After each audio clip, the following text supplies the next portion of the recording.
Bonjour, nous allons parler des traumatismes crâniens de l'enfant, en particulier des traumatismes bénins, et en posant la question, est-ce que bénin veut dire non réanimatoire et réciproquement?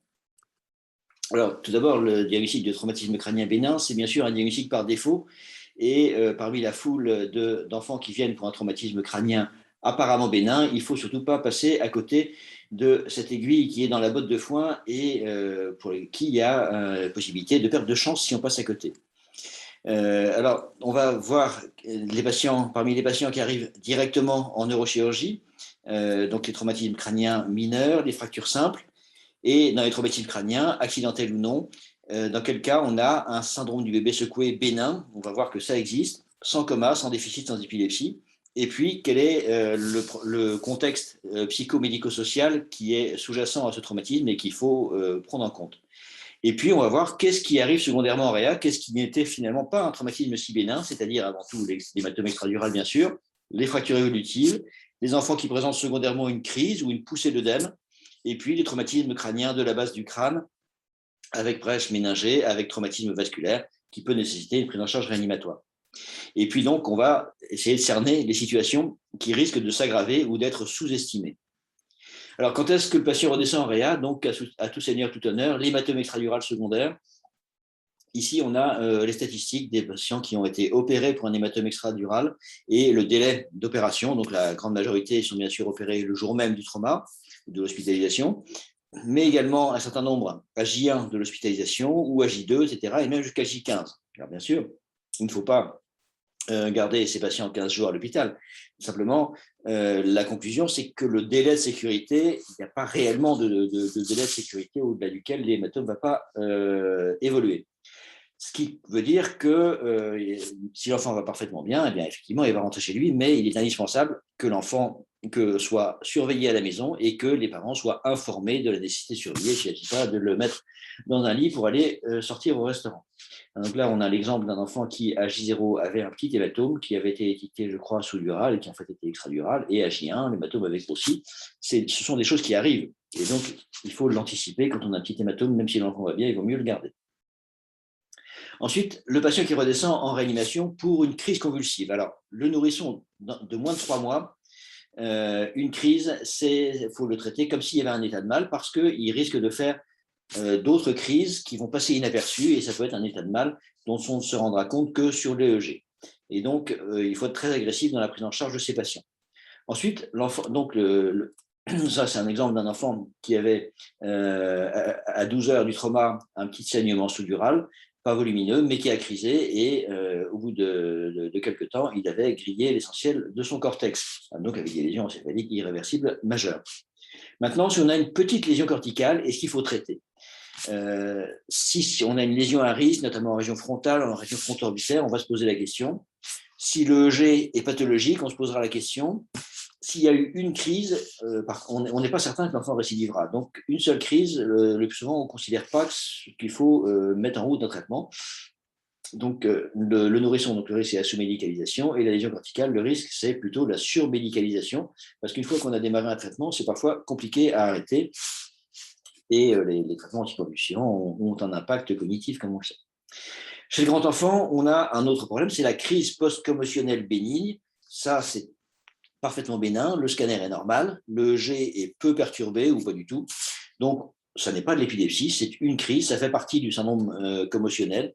Il ne faut pas traiter, pas intuber. Donc, le risque dans ce cas-là, c'est la surmédicalisation au contraire. Maintenant, les fractures de la base du crâne. On va se poser la question, est-ce qu'il y a une brèche ostéodurale, avec notamment une rhinorrhée claire de liquide cérébrospinal? Donc, il faut la chercher, il faut mettre l'enfant dans la position déclive où on mettra en évidence cette rhinorrhée. Ce n'est pas toujours facile, puisqu'il peut être confus un peu partout, il peut avoir mal partout et on a du mal à le positionner. En cas de doute, notamment sur une rhinorrhée qui peut être d'origine oculaire, hein, ça peut être un écoulement lacrymal, on va chercher du glucose. Il peut y avoir des faux positifs quand il y a une épistaxis, par exemple, qui est mélangée au liquide. Dans ce cas-là, c'est le dosage de la bêta-2 transférine dans le liquide qui permettra d'affirmer qu'il s'agit de liquide cérébrospinal. La brèche ostéodurale, elle n'entraîne pas forcément de rhinorrhée, en tout cas devant un patient qui présente une ecchymose en lorgnette, ce que les anglo-saxons appellent les raccoon's eyes, les yeux de raton laveur, on va rechercher une fracture de la base du crâne parce que c'est vraiment typique cliniquement. La fracture du rocher, elle est également évoquée sur la clinique avec une ecchymose mastoïdienne avec le signe de Battel. Vous voyez ici en bas à gauche ce petit garçon qui a l'oreille droite abaissée parce qu'il y a un hématome au niveau de la mastoïde qui indique qu'il y a une fracture du rocher. Et si on n'avait pas caché ses yeux, vous verriez qu'il y a en plus une paralysie faciale périphérique droite liée à cette fracture du rocher. En bas à droite, on a également un bébé qui a une paralysie faciale. Et vous voyez qu'il y a une incontinence buccale. Il n'arrive pas à téter parce qu'il y a une paralysie faciale due à une fracture du rocher liée au forceps. Donc les nerfs crâniens, les nerfs faciaux bien sûr, mais également les nerfs oculomoteurs, les atteintes sensorielles qui sont également des complications des fractures de la base du crâne avec une atteinte de l'olfaction, de la vision, de l'audition. Toutes les placotes sensorielles sont au niveau de la base du crâne. Et notamment quand il y a un écrasement du crâne, il peut y avoir une fracture du rocher bilatéral avec une surdité bilatérale. Et puis on peut avoir également un traumatisme vasculaire associé aux fractures de la base du crâne. Donc on voit ici les lésions vasculaires traumatiques. Ça peut être un traumatisme veineux, notamment quand il y a un impact au niveau de la mastoïde en regard du sinus sigmoïde, on pourra avoir une thrombose. On voit ici au milieu le scanner qui montre une hyperdensité au niveau du sinus sigmoïde et le scanner injecté montre qu'il y a un défaut de remplissage et ça peut entraîner une hypertension intracrânienne ou bien contribuer à une hypertension intracrânienne. Ça peut être un traumatisme artériel également avec une dissection, comme on voit en bas à droite, c'est la carotide droite qui est totalement occluse, ou bien un anévrisme traumatique qui est lié à une dilacération du cortex et des vaisseaux corticaux avec cette vue opératoire de l'anévrisme qui s'est développée sur une artère corticale en région centrale. Et enfin, on peut avoir des fistules carotido-caverneuses que lorsque la dissection carotidienne se draine dans le sinus caverneux au niveau de la base du crâne. Alors maintenant, la commotion cérébrale. Donc, c'est un traumatisme crânien bénin. On a donc un dysfonctionnement transitoire du cerveau avec différents tableaux cliniques. Il y a ou il n'y a pas de perte de connaissance initiale. Donc, le diagnostic différentiel, ce sera la perte de connaissance avec trauma. Donc là, le risque, c'est de sous-médicaliser parce qu'on peut prendre un TCPC on peut confondre avec un malaise d'origine cardiaque ou épileptique ayant entraîné une chute avec traumatisme crânien. Donc, il faudra bien être attentif au déroulement de l'épisode. Après, on peut avoir des céphalées, des vomissements, ça c'est typiquement le syndrome post-commotionnel, une amnésie post-traumatique qui a un caractère bénin, qui va totalement rentrer dans l'ordre, une crise convulsive unique, donc là aussi le risque c'est la surmédicalisation, c'est à l'inverse. Et puis on peut avoir un tableau de cécité corticale qui est assez impressionnant avec un enfant qui ne voit rien, qui est agité, qui est anxieux, on le comprend bien.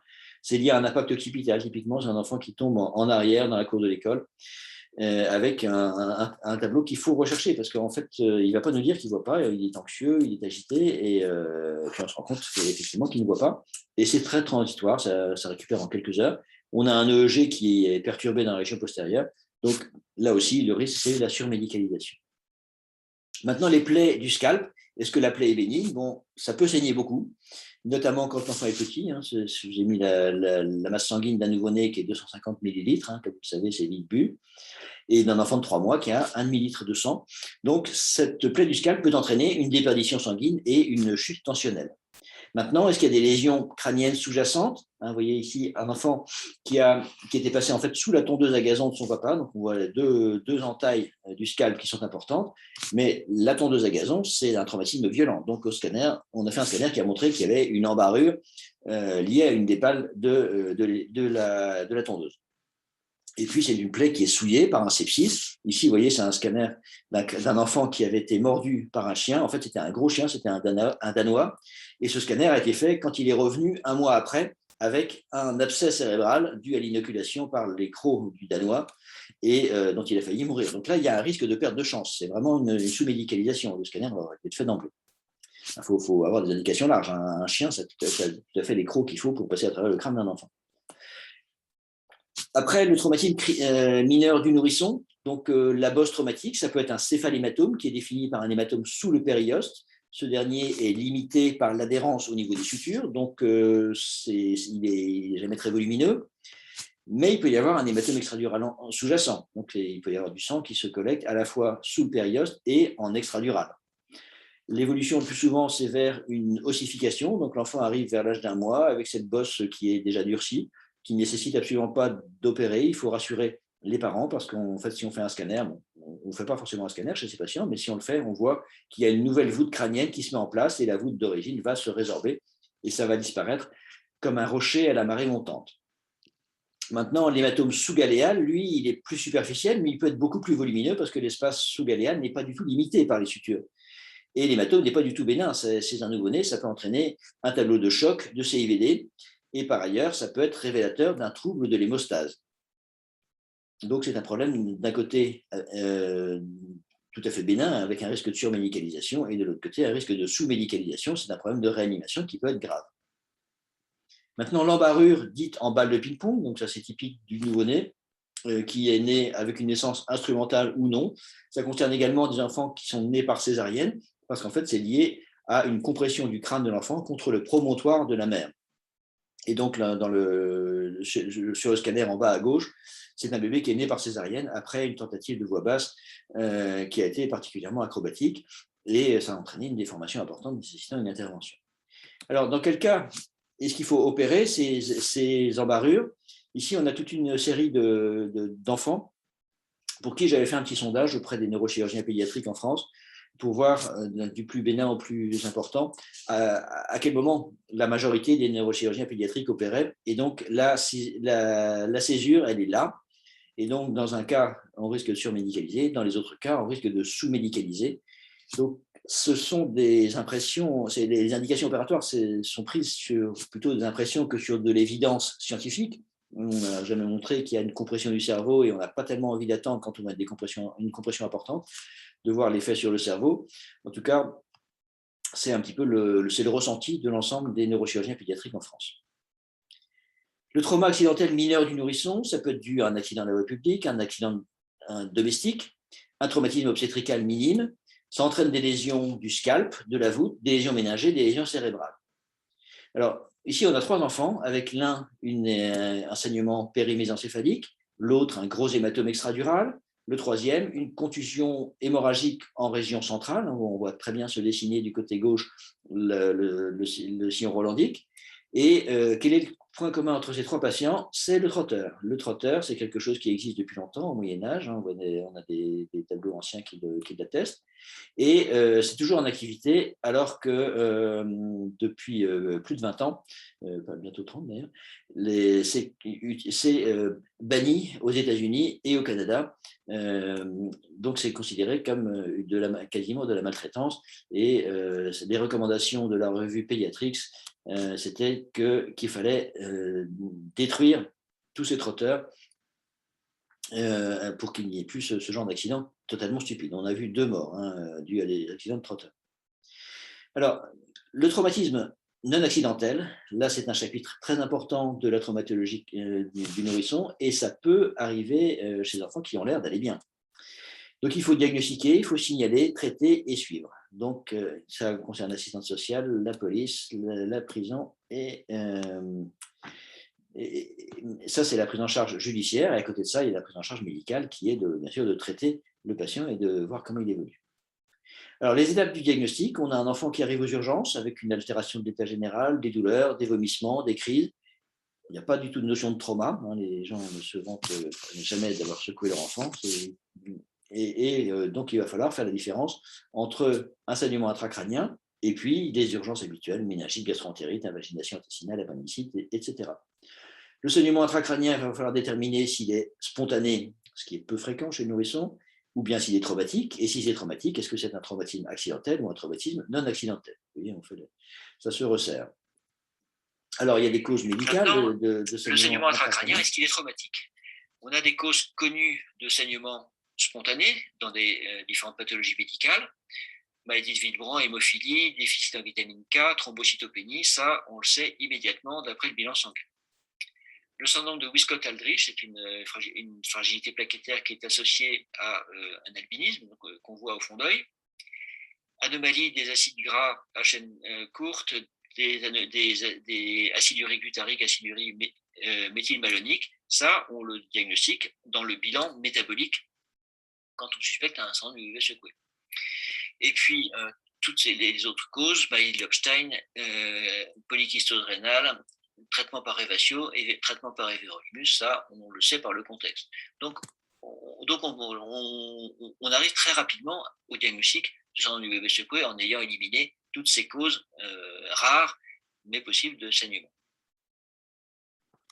Donc, le traumatisme du nourrisson, la question, est-il accidentel ou non?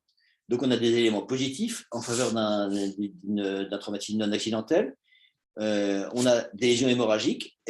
Sont-elles traumatiques ou pas? D'après l'aspect radiologique, on arrive le plus souvent très facilement au diagnostic. On a une hémorragie rétinienne, c'est spécifique si c'est une hémorragie diffuse. On a des lésions périphériques, est-ce qu'elles sont traumatiques? Ça peut survenir bien sûr quand il y a une fragilité osseuse. On considère qu'elles sont quasi spécifiques si elles sont répétées. Et puis les éléments négatifs, on n'a pas d'histoire traumatique compatible. Maintenant, si l'enfant commence à marcher, il peut très bien tomber et se faire des bleus. Et il n'y a pas besoin de tomber de très haut pour se faire une fracture et un hématome extradural. Par contre, un hématome sous-dural, ça ne survient jamais pour une chute d'une faible hauteur. L'hémostase est normale. Maintenant, il faut chercher s'il n'y a pas d'anomalie du facteur 13, de l'alpha-2 antiplasmine. Et il n'y a pas d'acidurie organique, mais il faut chercher parfois des formes non excrétantes. Là, on arrive dans des discussions vraiment de spécialistes.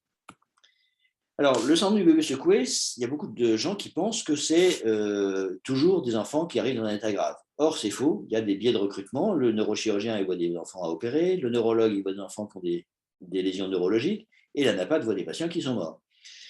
Mais si on regarde l'ensemble des patients, on se rend compte que finalement, le devenir, c'est une vie normale dans 70% des cas et décès dans 10%, plutôt un peu moins maintenant.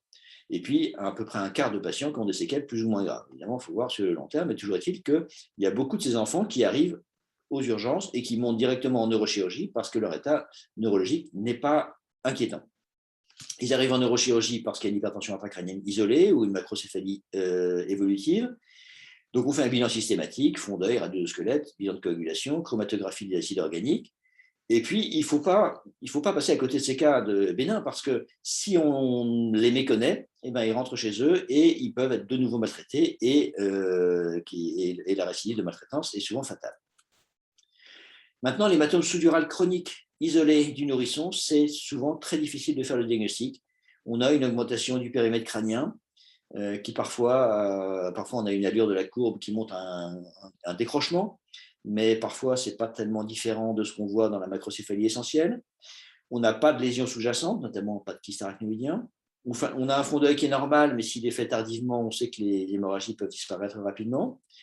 Donc, d'où l'importance d'étudier l'histoire clinique, le contexte social. Et puis, il y a des fois où, malgré un bilan complet, clinique, social, radiosquelette, IRM, bilan complet, on ne parvient pas on n'a pas d'argument ni en faveur d'une maltraitance, ni en faveur d'un trauma accidentel. Et donc, c'est en revoyant ces patients, finalement, qu'on assure leur sécurité. Donc, le fond d'œil, il peut se normaliser rapidement, comme je vous ai dit. Ça, c'est un enfant qui est arrivé avec des hémorragies assez extensives, des perles jacobines. Et puis, on voit qu'en moins d'une semaine, les lésions ont presque complètement disparu. Et puis, il peut y avoir un hématome sous-dural chronique important avec une macrocéphalie, avec une membrane qui va enserrer le cortex. Vous voyez ici sur l'IRM un étirement important des voies optiques. C'est un enfant qui était arrivé aveugle. Lors de l'opération, on s'est rendu compte qu'il y avait cette membrane qui enserrait le cerveau, qui a été enlevée du côté gauche et qui est toujours là du côté droit, et que les nerfs olfactifs avaient été arrachés. Donc, c'est par la rétraction de cette membrane qui comprimait le cerveau. Et donc, après l'opération, le cerveau a repris sa place avec, malgré tout, une atrophie importante. Donc, c'est délétère pour le patient de méconnaître ce sous-dural, et puis c'est un enfant qui n'avait pas été surveillé correctement, en fait. Maintenant, chez les enfants plus grands, il ne faut pas passer à côté des comportements à risque, notamment ce que les psychiatres appellent les conduites ordaliques, notamment le jeu de toast au spa. C'est comme ça qu'il y a des enfants qui sautent par la fenêtre. Ça arrive typiquement à l'adolescence. Il peut y avoir un terrain psychiatrique sous-jacent, de dépression, de psychose même, des mécanismes d'automatisme mental, de prise de toxiques. Toujours est-il que là aussi, il y a nécessité d'un suivi psychosocial. Donc le problème médico-social, finalement, il est prégnant dans un bon nombre de cas de ces traumatismes, depuis la négligence simple jusqu'à la maltraitance avérée, quand en haut à gauche on voit un enfant tomber d'un trotteur dans l'escalier, un enfant qui est tombé dans l'escalier parce que la barrière n'avait pas été mise, une enfant qui avait eu le crâne écrasé, donc on a caché ses yeux, mais il y a un gros ptosis de l'œil gauche dû à cet écrasement de la base du crâne. Il se promenait dans une maison en construction, la porte blindée lui tombait dessus. En haut à droite, il était sur une bétonnière dont il est tombé, on se demande ce qu'il faisait là-dessus. En bas à gauche, il est tombé par une fenêtre qui n'était pas fermée. Là, il y a une victime d'un accident de chasse, et puis un bébé secoué et un bébé battu. Donc là aussi, assistance sociale et police. Donc le traumatisme crânien mineur du grand enfant, les conséquences, ça dépend beaucoup du terrain, parce que souvent ce sont des adolescents, souvent plutôt en rupture d'école et parfois avec une famille qui n'est pas du tout soutenante. On se rend compte qu'il y a des comportements à risque, il peut y avoir derrière une tentative d'autolyse. La morbidité, il y a très rarement un syndrome post-commotionnel chez les grands enfants, ça c'est vraiment une pathologie de l'adulte. Parfois, il y a une recherche de bénéfices, mais c'est plutôt les parents qui cherchent à obtenir des bénéfices de ce traumatisme. La migraine, par contre, c'est une cause fréquente de séquelles. C'est à l'occasion de ce traumatisme que va se révéler cette migraine. Et l'épilepsie, c'est quand même très rare dans les traumatismes crâniens mineurs. Et puis, à côté de ça, il y a les faux problèmes qui ont des vraies conséquences, notamment la iatrogénie. Bon, on a découvert un fortuitome, un cavernome, un kyste arachnoïdien, un chiari. Donc, il faut étudier vraiment chaque cas individuellement, mais le plus souvent, c'est des enfants auxquels on ne touche pas. Et puis, il y a des enfants qui ne retournent pas à l'école avant un certain temps parce qu'ils sont passés en neurochirurgie et qu'il y a un préjugé qui veut que s'il est passé en neurochirurgie, c'est qu'il est cérébro-lésé. Et donc, on a parfois des cas de discrimination scolaire, d'enfants qui ne peuvent pas reprendre le sport, ni même retourner en récréation, parce que l'enseignant ne prend pas sur lui d'autoriser les activités, alors que médicalement, il n'y a qu'une contre-indication. Donc là, on arrive dans des cas d'exercice illégal de la médecine. Donc, dans quel cas on va s'inquiéter dans un traumatisme crânien bénin? Eh bien, quand le mécanisme est minime, que la hauteur est inférieure à celle de l'enfant, globalement, on va être rassurant, bien qu'il puisse y avoir des hématomes extraduraux pour une chute de faible hauteur. Par contre, on va devoir surveiller quand c'est un traumatisme à haute énergie, traumatisme pénétrant, quand on se pose la question de la maltraitance. Concernant la vigilance, il y a une perte de connaissance brève ou un malaise légal, donc là on est rassurant, alors que bien sûr, un coma d'emblée ou une somnolence croissante, là on va s'inquiéter et voire même passer le patient tout de suite au scanner. Un signe neurologique, bon, quel qu'il soit, ça nécessite de s'inquiéter. Les signes d'impact, une bosse sérosanguine banale, épistaxis, le plus souvent on ne va pas s'inquiéter pour ça. On va surveiller, être plus attentif lorsqu'il y a une ecchymose orbitaire ou mastoïdienne, lorsqu'il y a une plaie pénétrante. Il faut toujours quand même être très soupçonneux de ce qu'il peut y avoir sous la bosse ou sous la plaie. Et puis en fonction de l'entourage, si on a un entourage fiable, l'enfant pourra sortir sous leur surveillance. Si au contraire on a un entourage négligent, voire même suspect, les indications d'hospitalisation vont être larges. Et les signes à ne pas manquer. Donc, dans le traumatisme crânien bénin, l'élément phare, c'est le risque d'aggravation secondaire. Il ne faut pas manquer l'extradural. Dans le trauma avec PC, il faut être attentif au déroulement des faits et ne pas passer à côté d'une perte de connaissance avec chute et trauma crânien secondaire. Dans un trauma crânien d'aggravation secondaire, bon, l'élément phare, c'est l'hématome extradural. Donc, c'est le scanner le plus vite possible. Dans le trauma pénétrant, le risque, c'est la méningite et il ne faut pas manquer la porte d'entrée qui peut être très discrète dans le cuir chevelu ou au niveau des narines. Et le trauma du nourrisson, il ne faut pas passer à côté de la maltraitance et diligenter l'enquête médico-sociale. Donc en conclusion, il faut savoir qu'il existe des formes peu graves de syndrome du bébé secoué, il ne faut pas les manquer et prévenir les récidives. Donc là, il y a des lésions bénignes à surveiller parce qu'il y a une possibilité d'aggravation, donc avec un risque de sous-médicalisation. Il y a des traumas à explorer avec des lésions cérébrales qui sont sous-estimées, un contexte systémique sous-jacent avec un contexte psychosocial. Et puis, le suivi post-neurochirurgie, il y a un risque de surmédicalisation au contraire. Je vous remercie de votre attention. Si vous cherchez d'autres informations, vous pouvez aller sur le site Arneurance où vous trouverez un grand nombre de pages sur les traumatismes crâniens.